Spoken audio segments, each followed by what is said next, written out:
and how are you? Jambo, habari yenyu? Karibu sana to my channel. My name is Sharon aka Baraka, and once again you are welcome to Baraka Reality Media. You guys, I keep telling you, you keep surprising and amazing me every time because we are growing and growing and growing, and all this is because of your support. So guys, thank you very, very much. If you're watching this video or you've been watching my videos and you have not subscribed, please do not forget to subscribe to my video. The only support that you can give me is by subscribing. Also, do not forget to hit the notification bell because I don't want you guys to miss out when I post any new video. For those of you who are returning subscribers, you guys are the reason that I keep coming and coming back with more and more information. So back to you. Thank you very much. Now, I'm yet here again to give you more information. I told you I'll be dropping video after video after video and just share as much information as I can, just so that when you guys who want to relocate to the UK can make informed decision. I do everything. I don't just give talks about how to relocate to the UK. I do actually everything. So I keep telling you that in this channel we do nothing but real life, real issues, real talks to inspire, inform and impact. And I hope that with all the content that I have been creating, you have been impacted in one way or another.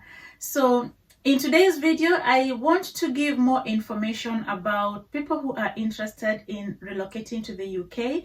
Some of you have asked, what is the cost of living? I know I did a video about the cost of living, and I just want to do this video just to recap on where I left in the previous video, to inform you of the cost of living in the UK and whether this money that you are being offered is enough to sustain you or sustain your family. If you want to relocate to the UK, it really depends on the area that you're going to end up living. So the cost of living is different. I'm just going to give an example and say, if you end up living in London, which is like the capital city of England, life is more expensive as compared to if you get a job maybe in somewhere like Scotland or Wales or up north, where life is much cheaper. Even Manchester is not as expensive as London is. So again, it also depends on the accommodation. So depending on your family, if you live in a 4-bedroom house in London, it's going to cost you much more money than a 4-bedroom house in Manchester, maybe Wales, maybe Scotland. Those areas that are in the northern areas are cheaper than London.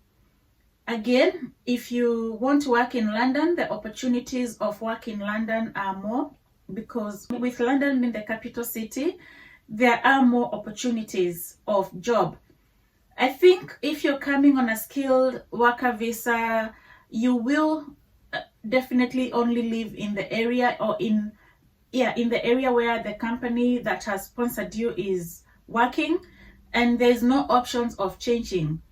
Well, unless if you change, and then you'll also have to change the sponsor. If that's the only way you can switch from one employer to another. You'd have to find another sponsor. If you decide maybe the employer that initially gave you a sponsor is in London, and you've decided you do not want to live in London, maybe you want to live up north, you'd have to find another sponsor, and that is also another process that you will have to go through. It's doable, but it's a whole process altogether. So I really cannot tell you that this is how much is going to cost you to live in the UK, because I really don't know where you're going to get a job. All that varies. I keep telling people, don't despise any area. Whichever area that you get sponsored by an organization or by a company, accept it. You become wiser once you are in the UK, and then you can maneuver around once you are here. So again, the cost of living depends on whether you've got young children that will need to go to the childminders, and if you've got young children that will need to go to the childminders, that is a cost that you will need to bear in mind. Remember, I told you when you come on a skilled worker visa, your visa will have what is called no recourse to public funds.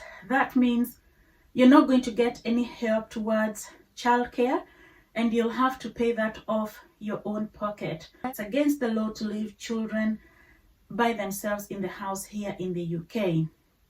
The other cost you will need to bear in mind is bills, which of course bills are everywhere, whether it is here in the UK, whether it is in Africa, or whatever part of the world you're coming from.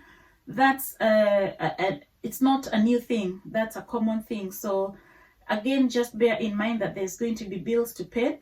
We have things that maybe you may not have in other places. Is TV license. Those are some of the things that maybe I was thinking may surprise you. If you come here and you're watching a TV, you need to have a TV license, and you have to pay. You can either pay annual fee or you can pay monthly fee towards watching your TV. A TV license is a separate bill from maybe what you would have a provider of watching TV, maybe like Sky, Virgin, whichever other provider that you may want to use that has DSL TV. So that's a separate bill. So again, that is something that you need to bear in mind. And that's not the only bill. So there's other bills. There's things like council tax. I've not heard about other places like maybe in Africa having that bill of council tax, but here in the UK we have that council tax bill that you have to pay monthly if you can. Some people do pay annually. Again, it depends on how well your finances are.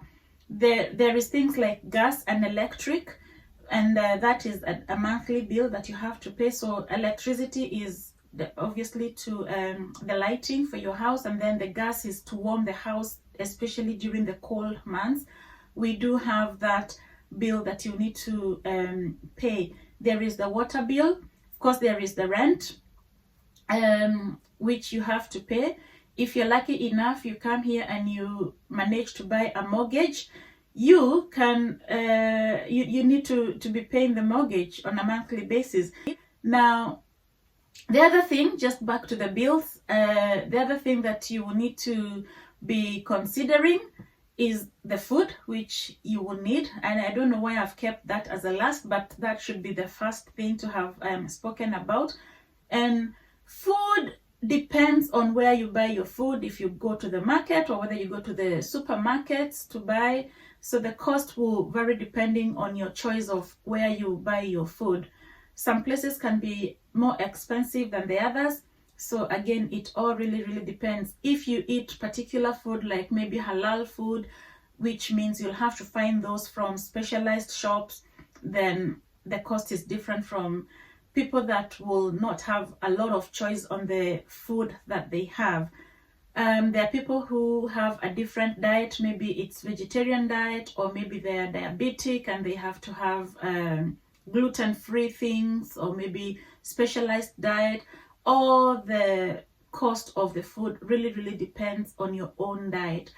It's available, readily available, not very expensive, but that is also something that you need to bear in mind. So the cost of living, you can see it's going to vary from different things. I cannot really specifically say this is exactly how much you're going to be spending on, but I'm just going to give you, I cannot specifically say this is exactly how much you're going to spend. So I'm just going to give you a rough estimate just so you have an idea.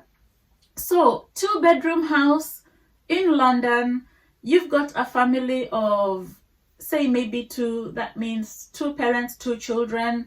You'll be looking at maybe £2,000 per month will be the cost of your rent and all your bills, your living expenses. I'm looking at £2,000 a month, and that's for a family. For a single person, maybe slash it by half, and maybe say £1,000 is what is going to cost you to rent a 1-bedroom house, and plus paying all the bills in London, maybe 1,500. It could be there. Again, this is just a rough estimate. For the same kind of family up north, you're looking at £2,000 for a 4-bedroom house. I talked about 2-bedroom house in London. Now I'm talking about 4-bedroom house up north with all the bills and everything. You're possibly looking at 1,500 to 2,000 for a 4-bedroom house. For a studio for a single person up north, you're possibly looking from around maybe 750 to around 1,200 per month. That's including the rent and all the bills inclusive. So work your maths and see, when you make those applications, where would you like to make your application? Would you like to live down in London? Would you like to live down south? Again, it all really depends on your profession, because everybody has a different profession. There's some profession that are earning you more money than the others. If you end up in London and you can manage, it may be expensive, but look at the rewards that you're going to get. I mean, if you manage to buy a house in London, that's a whole investment that's going to bring you a whole lot of money. So again, you know, it's like Monopoly. I don't know if you guys know the Monopoly game. You can look at the streets or the areas where you can live that's going to bring you more benefits. Again, some people choose to live away from London, but they own properties in London because it's bringing them a lot of income, and that is something that you can do if you plan yourself well. So I hope I have given you a clue of exactly maybe how much you could be looking at. I've just given rough estimates. I could be wrong. Please don't use this as exact figures. I may be wrong, because this is just a rough guidance, and this does not say that this is exactly how much you're going to be. It can this is how much you're going to be spending.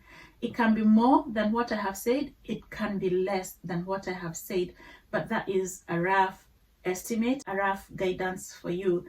So guys, that's it for today's video. I'm going to come back with yet another video. I'll be giving you more and more information, so that as you prepare, as you make those plans, you know exactly what to expect. And until the next video, guys, for now, Baraka.